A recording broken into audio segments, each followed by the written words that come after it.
Hey everyone, so this is going to be my first upload. It's going to be a bit of an introduction to my project car. This is an '05 Dodge Magnum.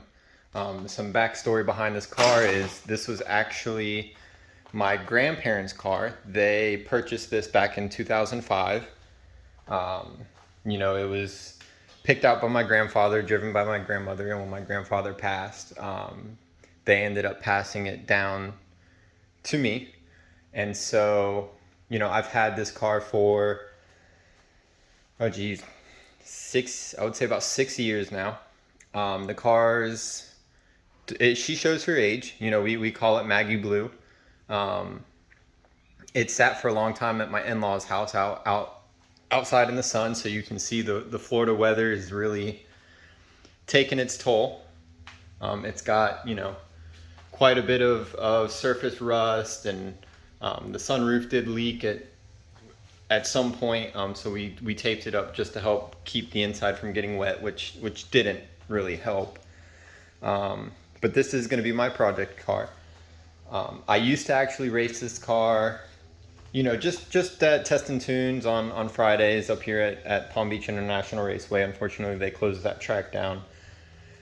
Um, And when I did have this car, when I used to race it, I would say this is probably 2017, 2018, maybe a little later than that. Um, it ran, low 13s, high 12s, just over 100 miles an hour. So it's not, you know, it, it's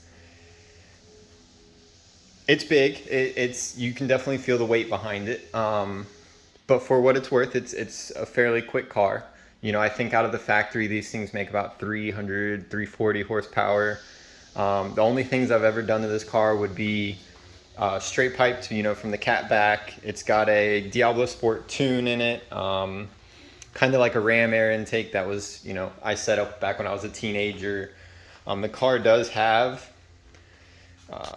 sorry, I went to go grab the key really quick, but the car does have close to 250,000 miles. It was around 200,000 miles back when I raced it. All original powertrain, engine, transmission. The only thing that's done to the powertrain is the drive shaft couplers and the hanger bearing for the drive shaft. Other than that, it's got it's straight piped from the cat back.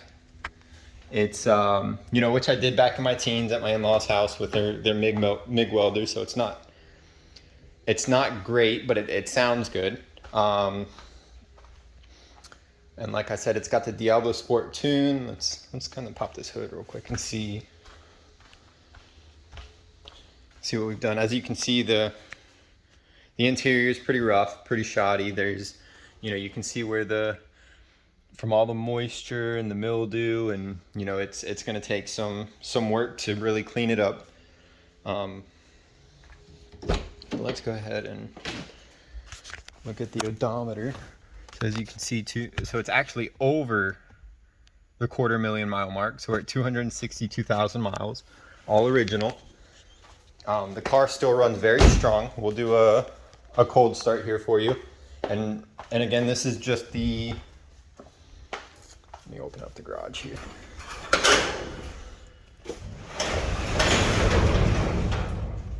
This is just with the cat back exhaust, the Ram air intake. Let's pop that hood real quick and show you guys underneath the hood.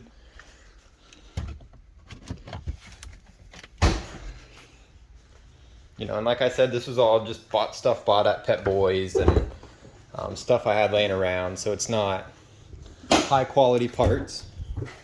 And it's in, it's old. She shows her age.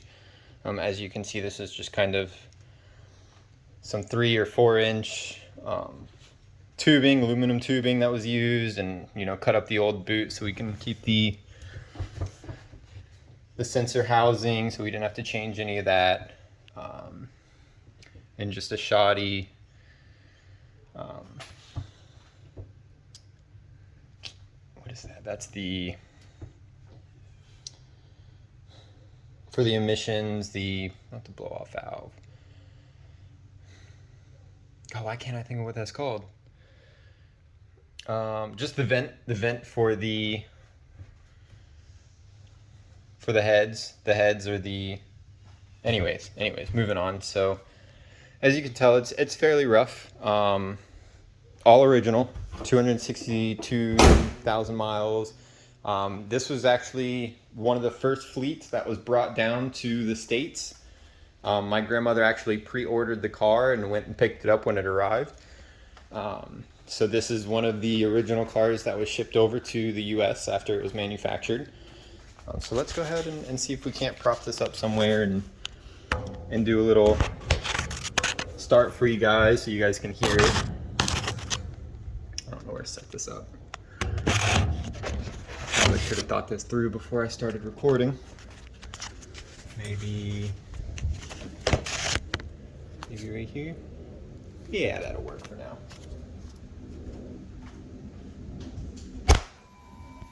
And I guess that won't work. Let me put this back up for you guys. Hopefully that's in the shot.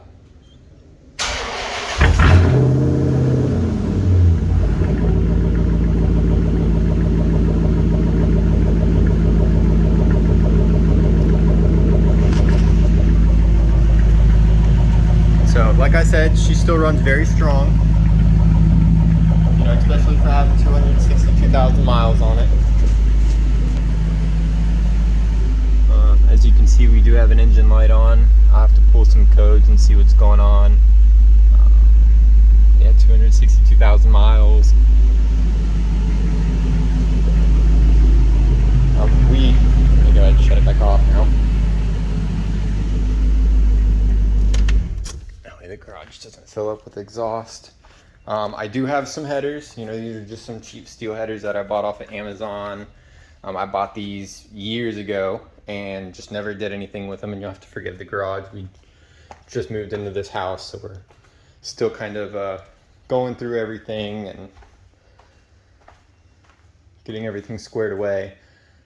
The garage was actually closed in when we moved in. As you can see, it's got some vinyl flooring that they put in here, and I guess the wife before, she used to do hair, you know, so they had curtains here, and one side of the garage was kind of a waiting room, while the other side had, you know, like a hairdressing station and stuff. And so this was all closed in. I actually just opened up the garage the other day and got the car pulled in. You know, we do have a lot of big plans for the car. You know, of course, painting it is definitely going to be one of them.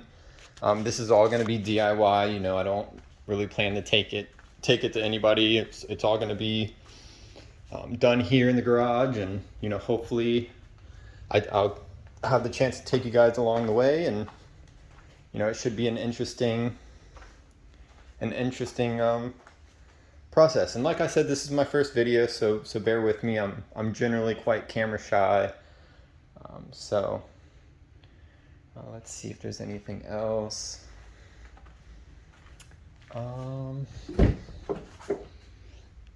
I mean, as you can see, it's actually still pretty wet down here on the floor. You know, this sat outside for years, and I feel terrible that I let it happen. You know, and it sat for a long time. I thought something was wrong with the transmission, and being at my in-laws' house, it's quite hard to find space and time and things like that to work on the car, so I never really got to work on it and get underneath it. It looks like somebody shot it with a BB gun. Yep, sure does. Oh, fuckers. Excuse my French. Not that it's any better anywhere else, but you know, what I'd like to do is, you know, eventually, you know, redo the interior. I'd like to you know, I'd like to make this a street car race car. You know, start taking it to some of the events up there at Bradenton. Unfortunately, they closed Palm Beach International Raceway, which is not right down the street, but you know, less than an hour from us. You know, automotive has always been kind of a hobby of mine growing up, and you know, and I think it's time. I think it's time to start start chasing my hobby and dreams and see what we can do. And this is, you know, this car has a lot of sentimental value. Like I said, it was my grandparents' car. Let's see. Fortunately, the hood latch doesn't stay up anymore. Let's get underneath the car and see. Let's see. Oh yeah, see, so you can see that shoddy weld there. Actually, most of the exhaust is original. There's the H pipe right there. So if I remember right, what I did is I cut the H out. I used the back piping right in the back. So I cut the H out. I welded in these straight pipes in place of the mufflers. So we've got our cats all the way up at the front. So that's all original. That piping there is what I put in. Welded it to the H. Welded it back to the original there. And then if we go to the back of the car,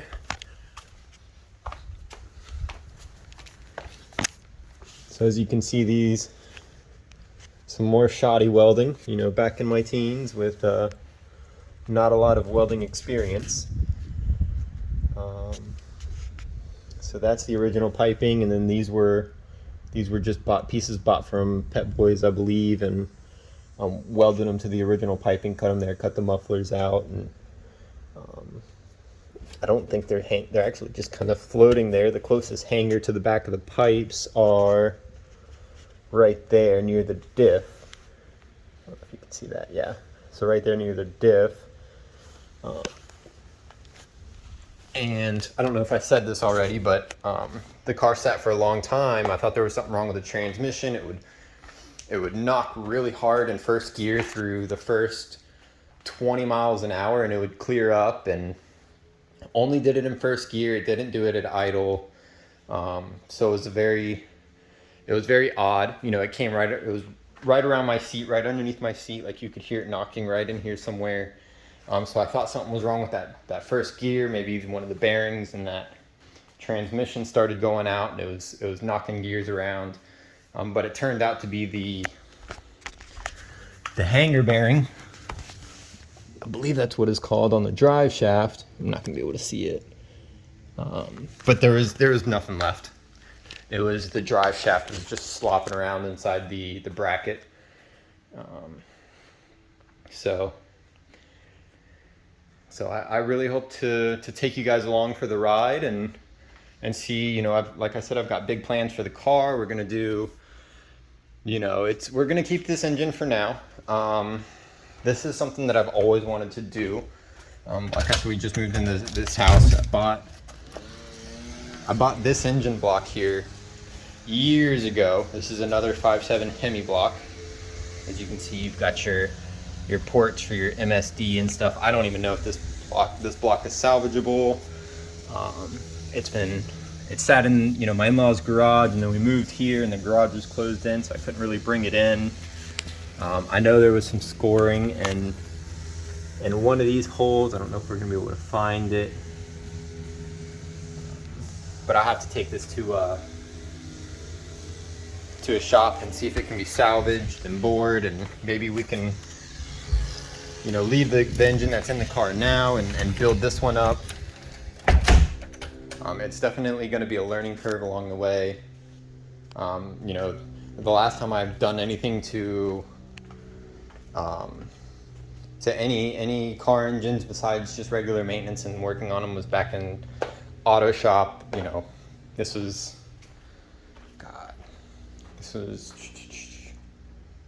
I want to say 9th and 10th grade. You know, we took auto, and you know, they had us do, you know, we got to build up some Chevy motors and stuff. And you know, before that, I've always kind of been a hobbyist around, you know, we've had racing mowers, lawn mowers, and we'd do pulley swaps and straight pipes and, you know, tie strings to governors and stuff and put big four-wheeler tires on them. So we've always kind of been enthusiasts as far as motorsports go. You know, boating, things like that as well. But This will be hopefully my deep dive journey into racing and car enthusiasm, and you know, I'm excited to start this and take the leap and take you guys on the journey. So I hope you guys enjoy the upcoming content. You know, if you guys have any ideas. I wanted to go over some of the plans for the car. You know, we're gonna go. Oh, sorry, it's already up.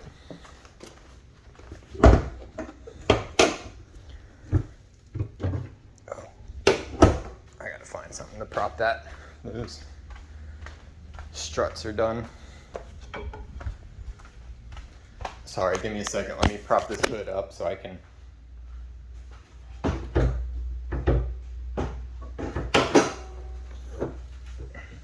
Talk about it.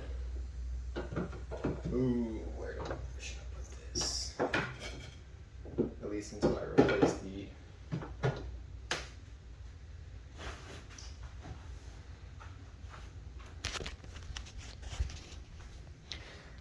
So, you know, what I'd like to do is I'd like to go with like maybe a fuel tech. You know, we'll swap it over to a fuel tech and E85. I'd like to run some E85 with fuel tech and go with some bigger injectors. Maybe we'll change out the intake plenum, and you know, we'll start small. Eventually I'd like to roll into doing, you know, cams and springs and some of the valve train. You know, hopefully one of these days I hope I could see, you know, 600 plus horsepower out of this car. Right now, you know, I don't know if it's quite there at the I would like to say it's there around the 340 horsepower mark. My next video, what we'll do is we'll do some pulls in it. We'll take it out and do some pulls. One thing, actually that might not be until we get new tires. These tires are rough. That's the last thing I need to do is blow out a tire while I'm doing some pulls in the car and end up crashing it.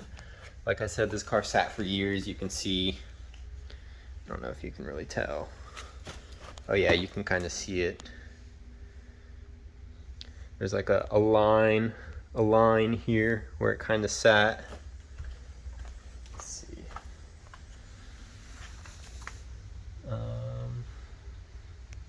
Yeah, you can see some cracking on the sidewall and stuff. So maybe that'll be the first step. Is get some tires for it, at least until I take it out, do some pulls, and show you guys, you know, what 262,000 original miles looks like. The power is still there. It's still quite impressive. It needs, you know, this car needs everything. It needs shocks and struts and probably new brakes, new brake discs. So it's going to be a journey. It's going to be a journey. I always welcome constructive criticism.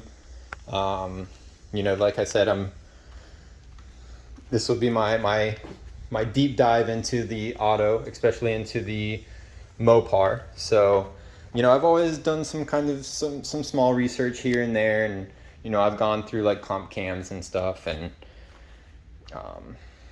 sorry, I'm focusing on my talking more than the video itself.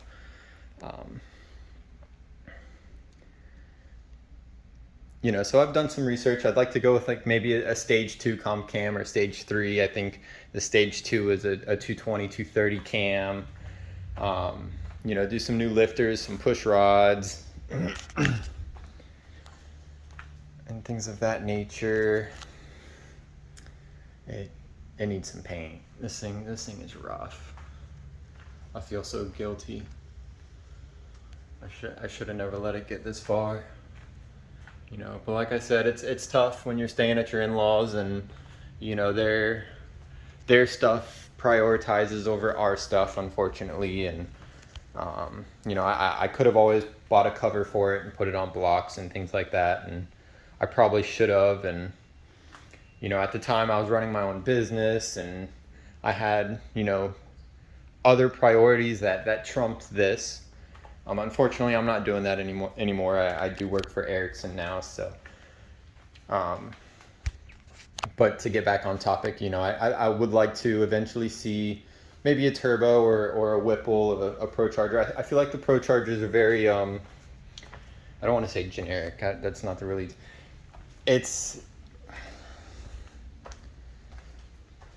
more plug and play. You know, I love the fabrication work and the things that go into doing turbos and the uniqueness behind it, rather than just bolting a Pro Charger to the front of the motor and making that work.